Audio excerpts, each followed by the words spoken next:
a poner las bases giratorias. La base del copiloto hay que restaurarla. Vamos a poner la del conductor. A ver cuánto de difícil es. The two centering plates positioning on the two rear holes.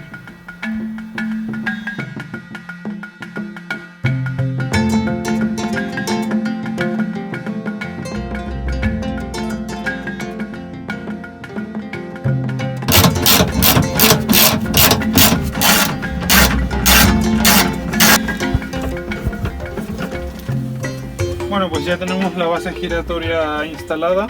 La verdad es que ha sido muy fácil. Tenemos aquí la palanca del freno de mano, que si la subimos no gira. Así que quitaríamos esto y ahora sí que podemos girar.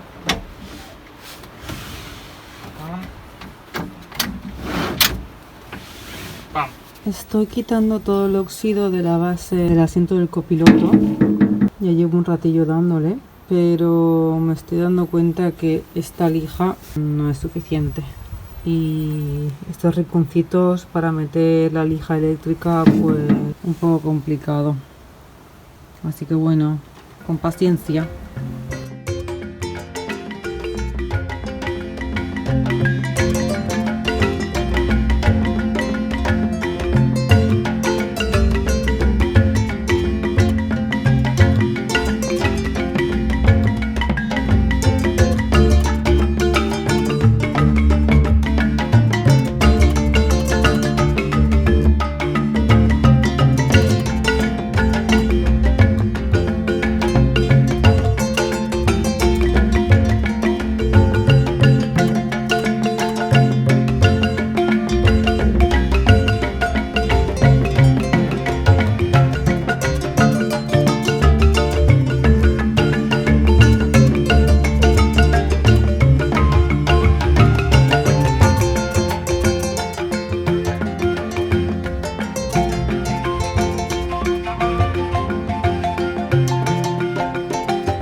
¡Tachán! ¡Ay, no!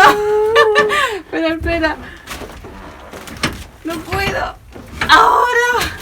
¡Bien! Asientos giratorios. La verdad es que fue lo más fácil que hemos hecho hasta ahora, ¿no? Sí. Son 4 tornillos. La Tari está contenta también.